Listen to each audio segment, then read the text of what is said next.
Hey guys, it's your girl Tubbi of the Nerdy Bird site, rocking with the antidote.com, bringing you yet another live exclusive right here in Baton Rouge from the parlor. And it's your boy J DaSkreet, Mississippi representative, live and direct, on the couch with Tubbi. We finna get it in. Guys, really excited about this interview. We appreciate you taking the time to come down and chat with us. We know that we'll actually see you in our showcase tomorrow, coming back for the 1-year anniversary. Most definitely. That means that you have been asked for. People were talking about you from your previous performances, so that in itself is a high honor. We do appreciate you for coming back all the way from Mississippi to be able to rock with us. Most definitely. I don't take it lightly either. Like I appreciate it, and it just means I just got to go in tomorrow to make sure I don't disappoint nobody, because you know I was invited back, so that's major. Yeah. I appreciate the love. We appreciate you. Now what we're gonna do, we're gonna take a minute. You've been doing music for a long time, and we'll kind of get into the history of it, but we want everybody to kind of get to know who J DaSkreet is as an artist. Okay. So let's kind of start at the beginning. How did music become a prevalent point or part of your life growing up? It's like several different events. I'm gonna try to breeze through them. Okay. Initially I was singing a lot, like so I was singing, I was doing talent shows, and my voice changed, as young men voices do.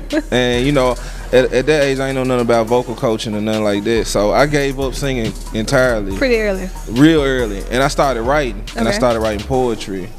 And I was watching the video live of Twister freestyling on the treadmill. Don't you love it? Yeah, it was so dope. And I was like, man, I started looking at the poetry different, like as far as to put it on a beat. And that's where the rap started for me. And then I got into freestyling real heavy. And from then on, it's like I never stopped. I write in all genres now. Even though I'm a hip hop artist, I do spoken word. I never got away from the poetry. Very nice. Yeah, and it was my one thing. I was good in a lot of things. I played a lot of sports, but in music and rap and words, I felt like I could be that dude. Like in all the other ones, I was just good. But like I felt like I could be that dude in this. Very nice, very nice. So it kind of gave you an outlet too. Yeah, it gave me an outlet to talk about a lot of stuff, because one, I'm real into reading. Gotcha. So I was into a lot of like horror stuff. I'm a Stephen King fan. And yeah, shout out Stephen King. And I was into poetry, period. So like a lot of things that I would try to say to people about things that I thought about the world, people didn't want to hear it until I started putting it on a beat. Gotcha, you know gotcha. Yeah. And when you talk about being such a poetic person early on, we can assume that the structure of your music has always been a lot different than the average mainstream media style of music. Most definitely. Like it lends itself very closely to both of the things that influence me the most, which is poetry and storytelling. Gotcha. So my style of rap is really along the lines of storytelling. And it is very poetic in its base of how I put words together. Very nice. And a lot of artists kind of shy away from the storytelling aspect, or even the double entendre. They kind of just directly feed into whatever's popular at the time. Yeah. And they forget that music is universal, and you're supposed to be able to listen to it 10 years from now and still appreciate it. Yes. And I think the best way to do that is to not feed into the waves, and really just, if you're doing you, then ain't nobody else gonna be doing it, because ain't nobody else you. Right. So like whatever you feeling, it's probably gonna come out timeless, because you're not trying to fit it into a box. So you don't get stuck nowhere. You know what I'm saying? Very nice. Let's kind of get into the artistry name J DaSkreet. Okay. How did that kind of come about? Was it like a family name? Did it just kind of stick one day? What's up with J DaSkreet? True story. Like, you know how you as a teenager, you unruly. And you had them conversations with your parents, and it's like, if you don't like it, you can leave. So like, that's what I did. Like I left, but I ain't gonna act like I was just being bad about it. Like my mama left to go to work. Well, how old were you? Initially, like the first time, it was off and on from 16 on up to adulthood. Okay, gotcha. But there was a point somewhere up in there where I was basically like spot to spot. For all intents and purposes, I was basically homeless. Okay. And I was doing open mic battles, and I was killing cats. So like, and if I was late, or if I didn't show up to one, they'd be like, "What Jay?" And they'd be like, "You somewhere in the street? He out there?" And I put it in a freestyle one time. It just was real simple 4 bars. I can't even remember it now, but it was something like J DaSkreet, because that's where I'm at, or something like that. And it stuck, and that's what they started calling me. Nice. And I kept it. You know what I'm saying? Nah, I didn't mean to cut you off. You said I wasn't big and bad. I waited till my mom was at work. Yeah, you know, a lot of cats act like they thugging. Like, I done told this story a couple times to people. I never make it seem like I didn't have stuff coming up. Right. Like, a lot of people do that. They make it seem like, man, we was struggling. Like, I can't say that and look at my mama. Right. Like, and you know what I'm saying? We didn't have true. everything, but we wasn't struggling. We wasn't starving. But, like, I was hard-headed, and I felt grown early. And it was like, I wanted to do what I wanted to do. So that's why I left. And I'm not going to act like I was just thugging about it to mama. Like, I was thugging in a lot of areas. I wasn't thugging to mama. Got you. Cause mama been and slapped the taste out your mouth. Like, you did what now? Where you going? Where you think you going? Yeah, they set you up. It'd be like, if you don't like it, you can leave. And then you try to leave. Like, where you? I'll beat your behind. You leave out my house. So I was smarter than that. I got on down while she wasn't there. Like, I know mama probably came home and was like, this hard-headed little. Yeah. I can see that, and I can appreciate where the name comes from too, because it's a genuine understanding of your journey. Yeah. A lot of people pick names that they feel like sound good, or are just different in the aspects of being able to be popular. Yeah. I like the fact that your name itself has a story to tell, and that story is, for a long time when I was coming into the world of music, I was on the street. Yeah, and, I learned a lot of lessons from it too. The good, the bad, and the ugly, huh? All real ugly, like Shanae ugly. Ooh, you don't want none of that. Yeah, you don't want none of that. Real. Okay, so knowing music became really prevalent for you, one, because you were growing as a young adult, and you started having to transition into responsibility and understanding really the weight of the decisions that you were making at the time. Yeah. At what point did you go, okay, the battling is cool, being in these open mics and being able to express myself in front of a crowd is cool, but this is what I want to do, like this is my career path? Like, at what point in time did that kind of hit you? Well, first it was the show I was going to. They had a format to where you had to show up, and they had hats. So they had two hats. One hat would have all the instrumentals that the DJ had, and the other hat would have just random topics, shoes or cars or states or something, because they wanted to make sure you was coming out the top. Right, nothing was pre-written. Yeah, so I won to the point where they implemented that rule. At first they didn't have that rule, and people started complaining. They was like, man, that man writing it. And so we started doing that, and it got worse because people couldn't do it and I could. So now it was people just getting blasted. Right. And so the guy was like, don't nobody really want to do it no more. He was like, what if we gave you a sit? And you can get what you want from the bar, you can eat what you want. They still weren't trying to pay me, but I was younger then. Right. So it was like, you can eat what you want, and we'll put it on the tab, you can get what you want from the bar, but we're gonna give you a sit. And I ain't had no music. Gotcha. I didn't have nothing recorded. And it was like I had to figure out what I was gonna do, and I would go in and let them play beats and freestyle, but it wasn't enough. It was like I got a set now. I can say what I want to say. I can plan it and write it out, and that's when I started linking up with studios and stuff. And then initially my name was J DaSkreet. Okay. So when I went to start recording, I linked up with one of my old homies. That's my producer now to this day. Shout out Slim Productions.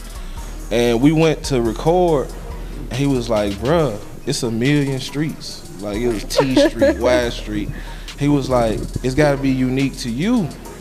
And we started talking about how I got it and where it came from, like J DaSkreet. And that's where we came up with J DaSkreet and the spelling of it, because of how country I was compared to him. And he was like, there's no STs when you talk. It's Skreet and script and all that. So, and that's when I got serious, because I started seeing okay, I got 15 minutes. Right, to say exactly what I want. I can say whatever. I can tell folks what I went through today, and somebody might be in here that can help out my situation, or I might just be pissed off, and I can say that now. Right, I can get it off my chest. And I started taking it serious. That's very dope that it wasn't something that was a concept that was kind of pre-concluded. It was more so a means of necessity. It was kind of like this opportunity presents itself, and I'm gonna take it. Like, I'm grabbing life by the horns, and it's like, this is what it is. I think that's dope too, because it plays a lot into the way that you embody your music and the way that you structure your lyrics as an artist. I don't think a lot of people understand that each one of your tracks does tell a story. Yeah, and it structured my business too. Nice. Because now I've learned in the music business, most of the big opportunities come in real short notice. Gotcha. And I learned that from that first time. It's like, hey, you want to come to Baton Rouge? We got a show. What's up? And it's like, if you ain't used to being prepared for opportunities, it's like, well, I'm gonna have to miss this one. Yeah, I'm gonna have to get myself together first. And it's like, it might not come back. Right. You might not invite you again. You might have missed your $1 million opportunity. Yeah, so it shaped me in a lot of ways. I learned from everything I did. That's really dope. And again, as an artist, all of the things that you went through on your journey help embody the type of music that you make. Now, being from the South, you know, we always talk about how we are stereotyped in the type of music that we're able to make and, you know, the things that we do talk about. Yes. And we don't get enough credit in regards to the innovation that we're able to actually portray and that the media has actually taken away from us at this point. But if J DaSkreet had to describe himself as an artist or describe the type of music that he made, what would UGK meets Twalib Kweli?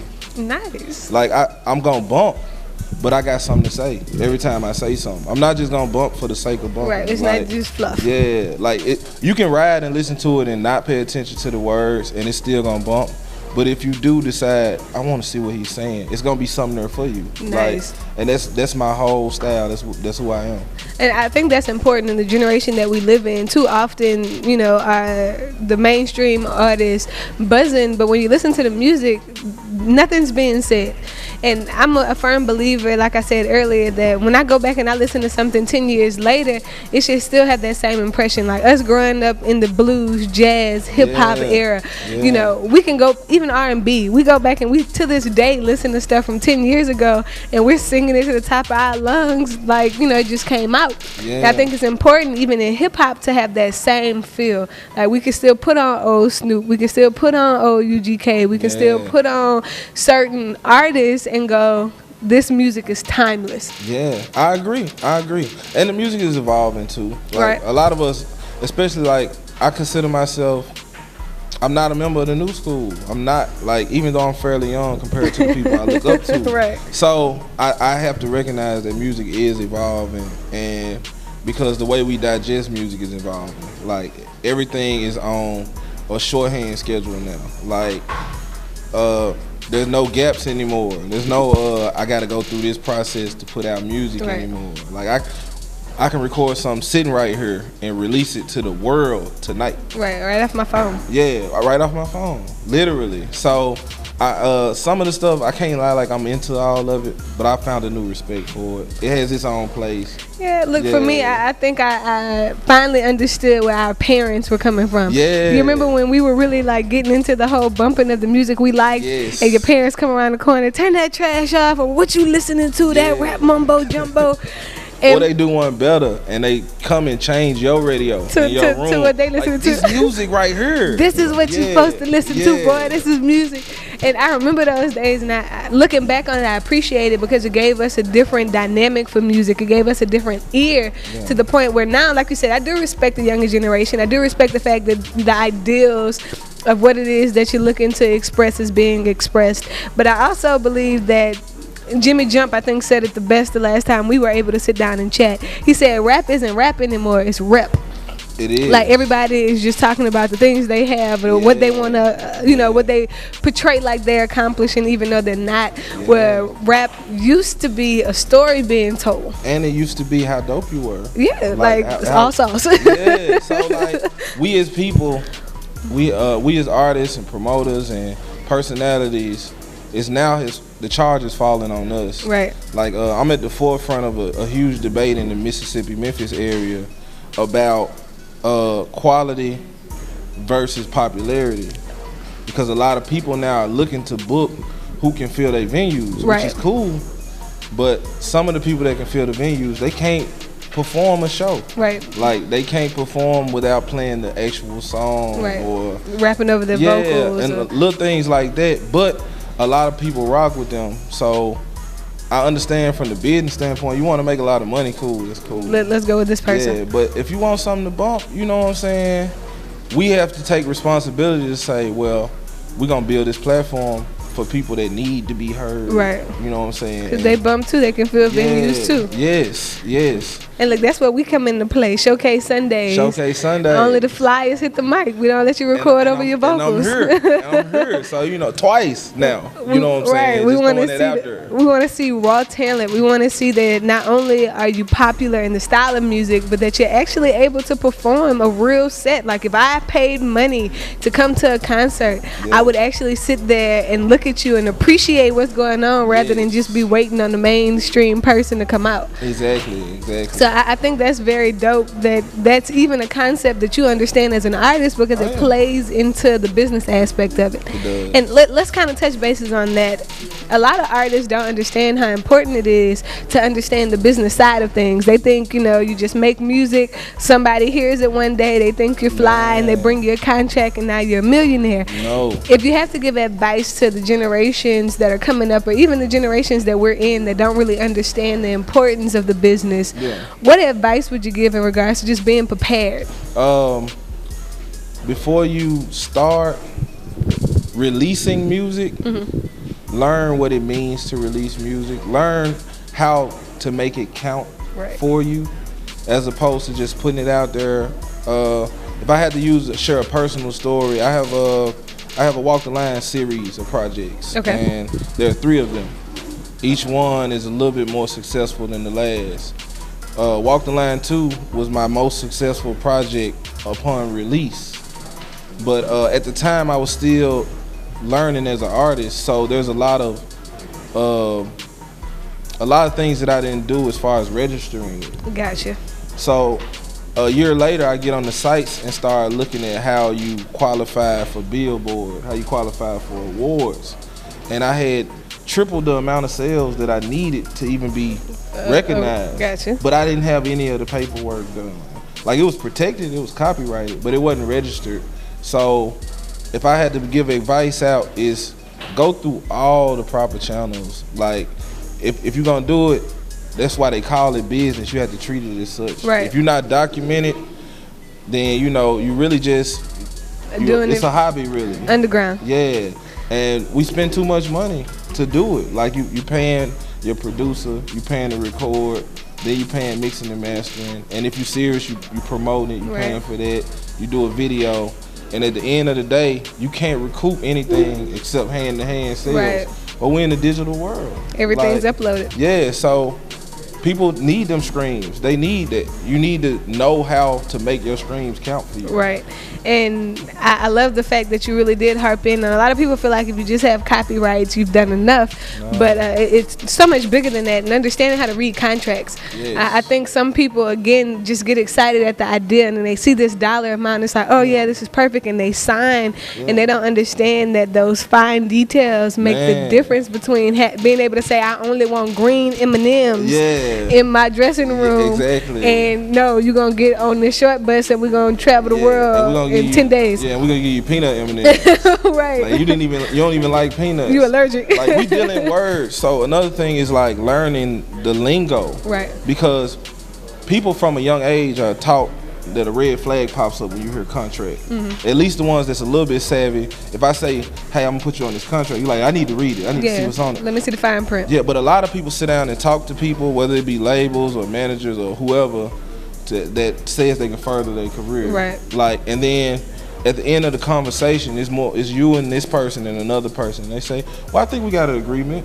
It sounds real conversational. A contract is an agreement. Right. So if you say, I think we got an agreement, that's cool, and y'all shake hands or whatever, and that means literally you have just entered into a contract. Right. There was a witness there, and you just might have put yourself into something that you got to get out of, and it's that simple. Right. Like, and it's more like just paying attention to all the details. Yeah, words are important. I think words are the difference between being your own boss and being obligated to fill your boss's position to what he or she needs done. So I don't think I could have said that any better. You guys, again, make sure you do research, follow up, make sure you understand contracts, make sure you understand that it's not just what you sign off on, what you verbally agree to. Because a lot of times people will hold you to the standard of what you said you would or would not do. Yes.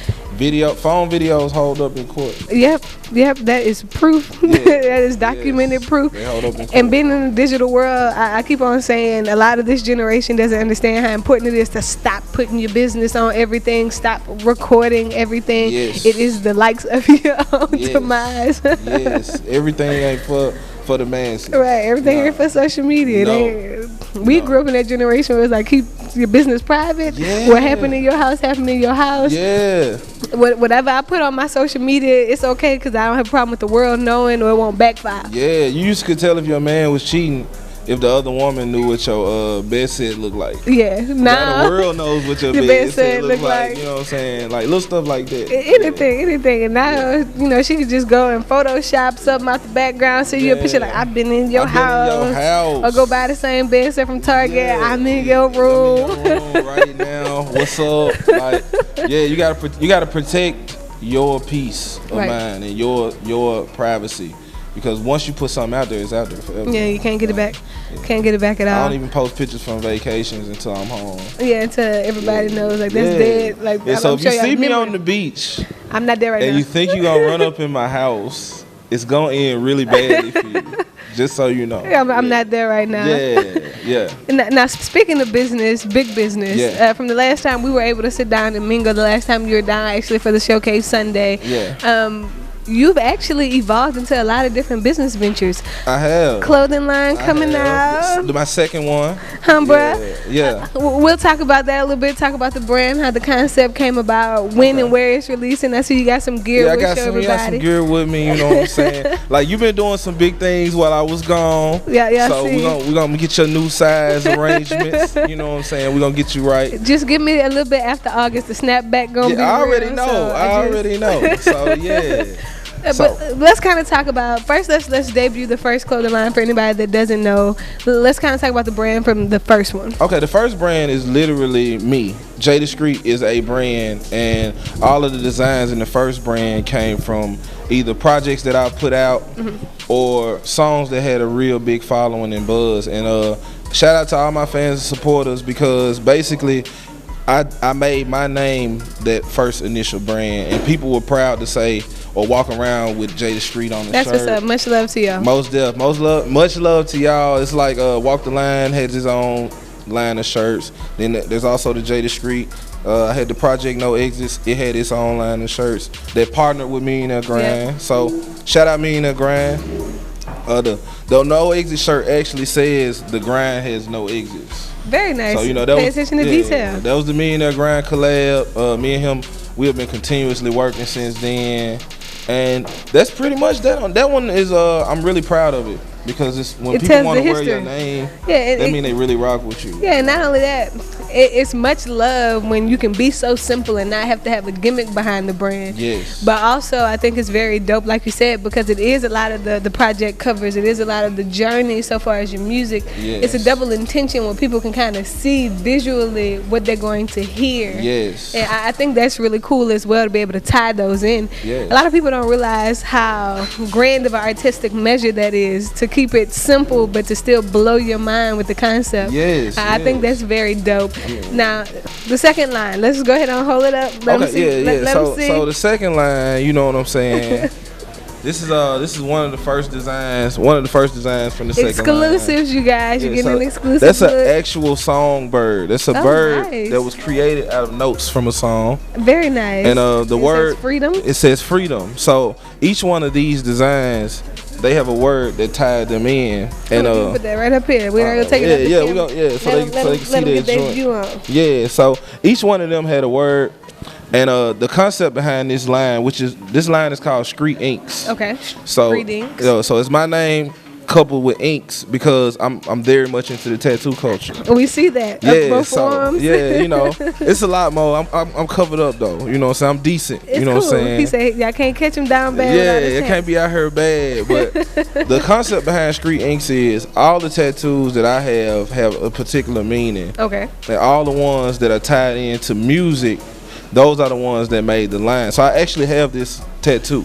Okay, nice, very nice. Yeah, so, and the concept of a songbird is just, the concept behind a bird is the freedom to do whatever you want. So it's freedom through music. I get my freedom through music. Very nice. So you have the freedom with the Songbird. We also have a boombox design, which the boombox design is actually look. He said it's already decent. He don't have to take nothing off. It's pretty much it's straight. You know what I'm saying? But like the boombox design, we've done a run of it. It's sold out. The word with the boombox design was growth. Okay. And everything comes back to growth through music, freedom through music. And just what it meant to me. Freedom was me being able to say whatever I wanted to say. And not having any restrictions. Yeah, growth came from the era of music that I was listening to. That's why I used the boombox. Nice. Like, because I love that era of hip-hop. And then we have a crying eye. And the eye is actually crying out music. And the word for that one is solace. It's solace in the music. It's being able to take whatever hurting you and leave it in the music. Right, and to not take it so personally and still be able to get those emotions out.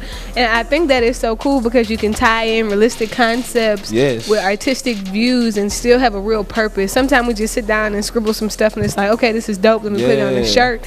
But the fact that your movement really has so much power behind it, I feel like that in itself is what's going to continue to help you be successful as you continue to put out new merch and as you continue to transfer the designs that are on your body to people so they can wear it on their body to kind of embody exactly what it means to you. And I think that is so cool. Yeah, that was the concept. The concept was, it was two things. It was one, going back to the Millionaire Grind, which is founded by Ernest Fields. Shout out to Ernest. Shout out to Ernest Fields. Ernest Fields is like my unofficial mentor. Okay.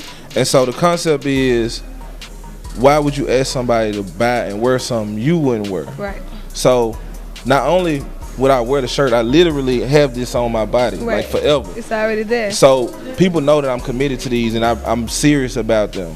And the second thing was, after so much success with the J DaSkreet line, it was like I wanted to do something that people could relate to that didn't know me. Right. Like you could see this somewhere and be like, and if you put it together and it's I get it. Okay, I want that. And it doesn't have to have anything to do with me. And you can formulate your own meaning for it. You know what I'm saying? So I wanted to do something quote unquote designer, but more general and generic, but still have purpose. Yeah, more of this doesn't, you don't have to like my music to like this. Right. You know what I'm saying? So I think it's very dope. One, the concept behind it. Two, the actual artwork as it comes into fruition. I don't think you could have come up with a better line. I'm excited to kind of see where it goes from here. Oh, man. I'm excited to get my official gear. But go ahead on and tell them where they can kind of link in and tag in to actually be able to purchase some of that merch. Okay, first off, as far as her speaking about the artwork, shout out Friday Black. Friday Black is my tattoo artist. He's also my mud brother. He makes music. He's a graphic designer. He's a tattoo artist. He's a producer. And me and him have a joint project coming, Mud Brothers. So he's technically the co-founder of this line because he created all the tattoos. Very nice. Shout out to you. Yeah, shout out Friday Black. And if you're interested in the brand, it's Skreet Inks. SKREETINKZ. All one word. There y'all have it, real southern. Don't go trying to spell it like Webster. It's not gonna come up. Skreet. Skreet Inks. You know what I'm saying? You gotta get the K. Is heavy in there. It's a capital K. Yeah, it's that southern slang that we all know and love. You know what I'm saying? Yeah. Skreet Inks is the brand. If you're interested in me in general, my name is J DaSkreet. JayDaskreet. DaSkreet is all one word, DaSkreet, and that's on all social media. I'm on all streaming sites now, so that's Spotify, Apple, Tidal. I'm on Tidal now. He said I'm making it easy for y'all. Don't give me no excuses. Real easy, like, no excuses. If you got the streaming sites, you don't even have to pay for it. You can just go listen to it. Get your listen on. Let him know what he like feedback. Get him up and let him know what you think about his music. Yes, brand new single, Regaining My Weight. Okay, we're gonna get there. I wanted to jump into that. Okay. Now look, I done got my weight up. Yeah, I see you. But my boy has been getting his weight up. Yeah. So let's kind of talk about the new single, the new project. Okay. First of all, at what point did we go, okay, it's time to go ahead on and produce some new music? Because the last album bumped, like, really enjoyed it. I appreciate that. But let's kind of talk about the new project. Production-wise, who's on it? Oh, man. Production-wise, so far, of course, there's Slim Productions. Okay. You got Arrow Townsend with the Track Brokers. Very nice.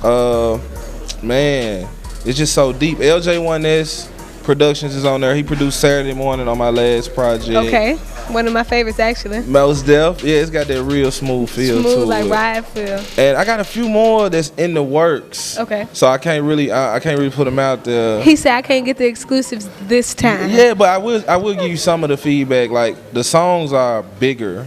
Okay. Like I just enlisted a choir for a joint that I'm working on for the project. It's a huge record, and I needed a choir on it for what I'm saying on it. And gotcha, for the whole feel of it. Yeah, and the Regaining My Weight has some live instrumentation on it, courtesy of Chinese Connection Dub Embassy Band. So shout out to y'all. Yeah, live guitars. I'm working with live horns. Very nice. Like just having a good time, and I'm trying to make the music. Like I reached a point where I felt like financially my creativity was outgrowing my finances. And I got you. I can understand that, and I can respect that. Because you start saying, man, the track sound good, but I want a real guitar. Right. And then you got to reach out to a guitarist. Right. And, you know, you got to respect their craft. So it's like, hey, this is what I need to play on your song. And then you start getting 5-6 songs in, and you want a choir, and you got a singing feature. And so, you know, that's when I realized it's time to make some new music, right, because it was gonna motivate me to grind more, because the music I wanted to make was gonna need more fun. So it's like, I think that's cool too, because it makes you step outside of your creative box. And look, no disrespect, can't disrespect the shirt man. It's the bird, he's trying to fly away. It happens, but it takes you out of the box, and it puts you in the realm of creativity where other people are able to inspire you, because they actually, you trust in them to bring your music to life. Yes. And that's a big deal. That's like mama trusting somebody in her pots. You know, mama don't let everybody go in her pots. No. And I feel like that is why I know it's time for some new music. And I'm tied into a lot of people. I got a big family. So, right. And I made sure that I made room for them. So, you know, No Good Entertainment is one of my families. The agency is one of my families.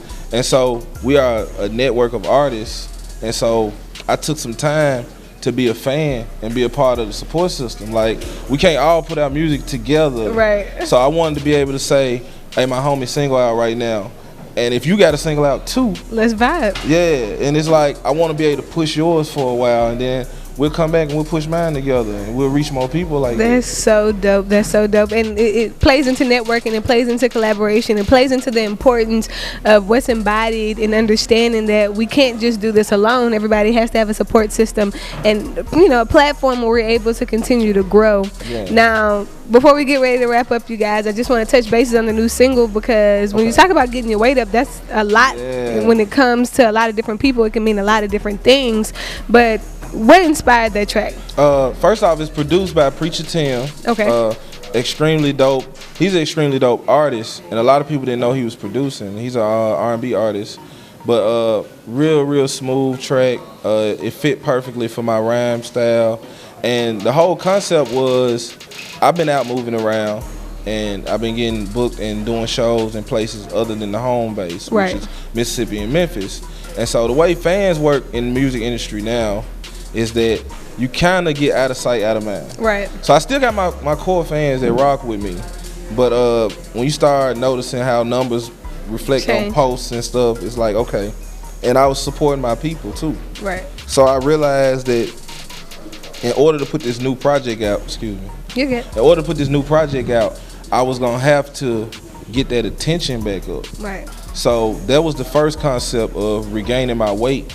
Like, not saying I done lost a step, is that maybe a few people might not be paying attention right now because they've been missing me. Right. So I'm gonna get their attention back. I'm gonna regain my weight in that way. And then also, it references food a lot. The song does. I use a lot of different sayings about food from being Southern. Oh yeah, we like to eat. Yeah, we love food. to eat. Yeah, so I use that to equate to a lot of the stuff I'm doing. Is like the type of food that I'm putting in my body. Right. It's a lot of the metaphors are real slick. I'm probably gonna give you a preview of the bars before we get out of here. So yeah, I'm about that life. You already know. Yeah. I want to see. I'm trying to see. I know I like good food. Yeah. And if it's something that touched the soul, because my daddy always say, good food speaks for itself, because it talks to your spirit. You gonna love this song. That's what this song is. This song is Audio Soul Food. See? Like, you know what I'm saying? This ain't pre-packaged. It ain't processed. This cast iron skillet type. Premium, slow cook, fall off the bone, thick gravy. That's how we doing it. Yeah, ain't none of that new generation out the pack type stuff. Yes, that's how we doing it.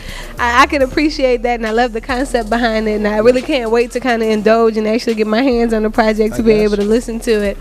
But so far as upcoming dates, do you have anything that you're working on close 2018 into 2019? Hold up, y'all. I'm about to give y'all the exclusive, but we can't go into detail. Yeah.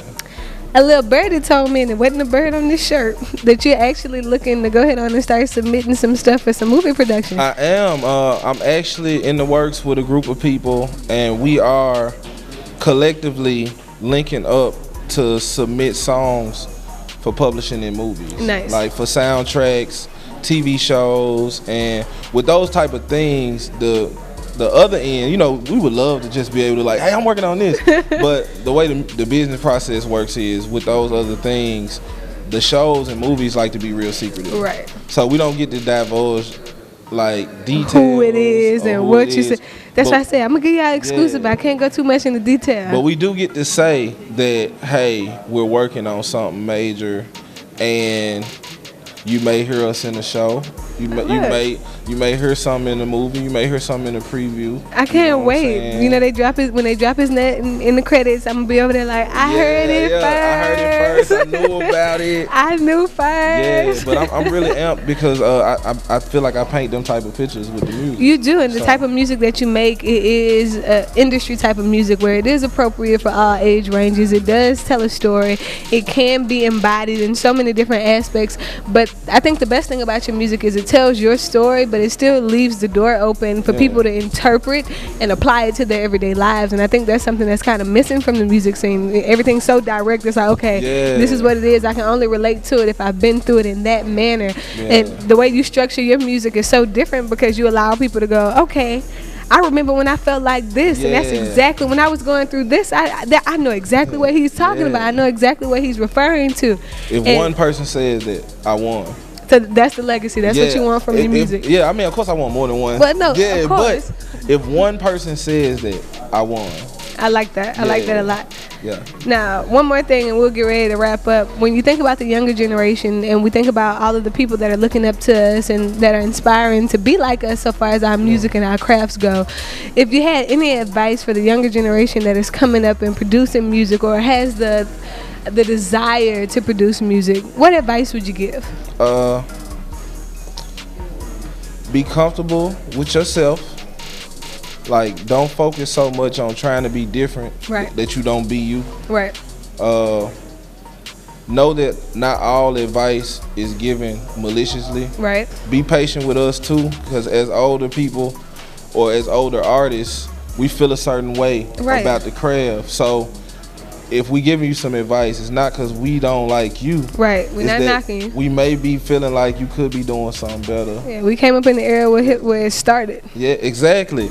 And that goes back to don't be afraid to be you. If I give you advice and you say, look, I do hear you, but I know this is what I want to do, I can accept that. Right. Instead of being combative. Yeah, like, don't be so don't be so, man, y'all old niggas. Like, I hear that so much. They can't stand us. I'm 32 years old. I think they can't stand us. Man, I'm 32 years old, and like I still jog and I do everything I did. He lying. Y'all see how black don't crack? This man say he's 32 years old. 32 years old. He don't look a day over 25. I mean, the beard put me up there. I'm in there. But like, I still like the average young cat. Like, in a lot of areas, as far as like hooping, I still hoop. Right. Like, I still give you the business, bro. Right, you don't see me. Stop calling me an old nigga. Right, like, I'm older than you. Right. And if it's something that you're doing and I'm talking to you about it and you feel like you know what you want to do, I understand. Right. But when we get in these discussions between the older hip hop artists and the new school, if it starts off as an argument, we're not gonna get nowhere with each other.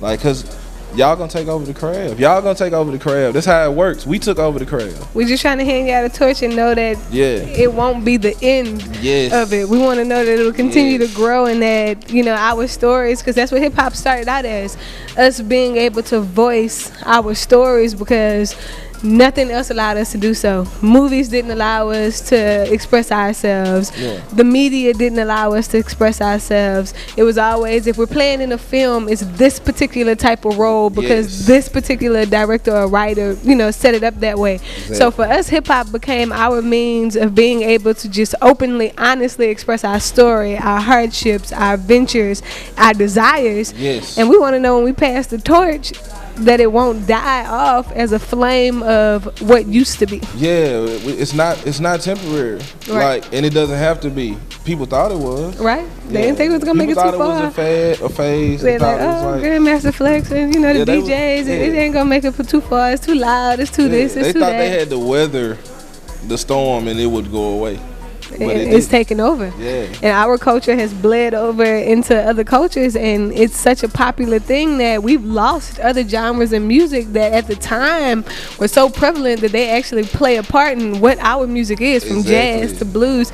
Like, very seldomly do you hear anybody riding down the street, if they're not from the South, you know, bumping blues. And they have to be a certain age. Right. Yeah. And it's disheartening, but it's also an honor to know that something that was perceived as a temporary feat actually was able to take the sounds and the embodiment of other genres, and now we are the genre of choice. Yes, it is, and I love it. I love it. We are the influencers. Yep. Like, I've been peeping the campaigns for a lot of the major companies.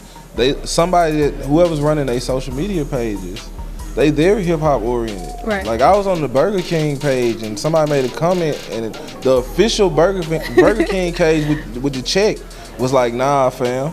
That's not what it is. That's not what it is." Like, literally, that's how they talking. That's hip hop. Yeah, that's real. Like, I love it. I love that our culture is everywhere. You can't escape it. You can't run from it. And as much as you like to sweep it under the rug and pretend like it's just this small feat, it's really worldwide. It's going on a level where we are able to continuously express ourselves, and there's nothing you can do about it because it's not gonna stop. You can't stop us. It's not gonna stop. We too heavy. Nah, we regaining the weight. I know, right? Get your weight up. J DaSkreet said it. He said if you didn't get your weight up yet, make sure you tune in, tag in, and follow so that you're able to get your weight up. Yes. I'm excited. Like I said, I've never heard anything from you that didn't have meaning, that didn't put you in a space where whatever you're going through, there's something on that project that you're able to listen to kind of help you overcome it. And that's why I respect you as an artist, the fact that you are so versatile, but you're so authentic and you're real to the core, like you're true to yourself. Yeah. But you have no problem like being in somebody's face, like, don't get it twisted. Like, I've got bars. Yeah, I still got bars. You still can get your issue. And you don't want these problems. Yeah, you like Fisher and Drake, like you're gonna have to handle it on your album because you don't want these problems. You can still get it like I owe it to you. Like, that's how I feel about it. Look, I'm so excited, so honored to have you sitting next to me. Like I said, we've had a couple of conversations. We're able to really network at the last showcase. Are excited to see what you're going to bring to the table for the Showcase Sunday that's going to be premiering on tomorrow. So you guys will get the highlights coming very soon. Most definitely. So before we get ready to close, is there anybody or any specific group that you'd like to go ahead on and shout out? I'm going to shout out the whole Mississippi. Nice. Chicago, you know, that's my birthplace. Memphis, No Good Entertainment, The Agency, Millionaire Grind. These are all pieces of the J DaSkreet machine. You know what I'm saying? I wouldn't be successful without that. Slim Productions, a major part of what I do, as well as Montop Studios. And I think that's pretty much it. Shout out Shakina James. Shout out to Bay. Shout out my baby. She didn't get to make it this time. That's okay. I enjoyed her vibe last time. Yeah, much love to you. Very, very seldomly are you able to find a good partner that understands your craft. So much love to you, baby girl. Yes. And that's pretty much it, man. The single Regaining My Weight out right now. Everywhere, Regaining My Weight. The project is gonna be Skreet Sense. Very nice. I'm excited to see it come to fruition. The type of music that you make, you always embody such a story that people are able to relate to. You're open to being positive. You understand the dynamics of culture to the point where everybody can pull something from the versatility in your projects. And I'm excited to see what's coming up. 2018, the close of it. I'm excited to see when you hit the ground running, not only with the clothing lines, but also with all of your future projects. I'm also I'm getting ready to start off the ground. Okay. An official J DaSkreet podcast, partnered, empowered Very nice. by Millionaire Grind. So Very it's nice. Millionaire Grind Network. This is the first time you probably heard that. Keep that in mind. Millionaire Grind Network. It's gonna be lit, huh? Several different factions of media. You jumping into the whole dynamic of Yes. business. I'm gonna be on the podcast. I'm gonna take a trip down to Mississippi, and y'all gonna hear me run my mouth. I get to put you on this side of the couch. Look, I've only been on that side of the couch maybe once or twice, so I'm excited to be able to kick it on that side of the couch. Yeah, and I'm partnership with some venues too. I got a venue owner down here with me right now. She's the owner of Harpo's and the Social Memphis, located in Fraser, Memphis. Very nice. Shout out to you guys. Really, Shout out really to nice her. venue. So I'm here to make sure she sees some of the talent at the showcase, so we can get you networking down on. that way. Yeah. Very nice, and that's what we want. We encourage networking. We encourage collaborations. We encourage positive media where blacks are concerned. We support black-owned businesses and business ventures. Again, so excited. Can't wait for the podcast to start. I will come and run my mouth. Please do. Cannot wait for the clothing lines to officially drop and all the new merch to come out. I'm gonna get my gear. We're gonna get your size for after the snapback season. Snapback so season. We're gonna get you a joint, and we're gonna get you a blanket. We're gonna get you a blanket for the one. Look, Callie's gonna be excited. She'll be like, I came fresh. Skreet Ings swaddle baby blanket. She said, I'm coming through fresh out the gate. We appreciate you so much again, not only for joining us, but taking the time to make way all the way from Mississippi to allow us to pick your brain, to expose your talent, and to continue to network, because I expect nothing but great things from you. You guys, click in, subscribe, like, comment below, share. We want you guys to let us know what you think, how you feel about his projects that are out, about the segment that you just watched. And before we get ready to close, let them know one more time where they can follow you on social media. J DaSkreet. J DaSkreet. DaSkreet is one word. Same on all social media. You ain't gotta hunt me down. Don't be trying to spell it like STREET. No. You're not gonna find it. It's DaSkreet. Southern slang. Get it right. We appreciate you guys for tuning in. Make sure you tune in for our next segment. Make sure, again, you like, comment, subscribe. Tune in with my boy J DaSkreet. He has big things popping. Share. And it doesn't stop here. We'll be back very soon with our next segment. It's your girl Tubbi of the Nerdy Bird site, rocking with the antidote.com. Signing out.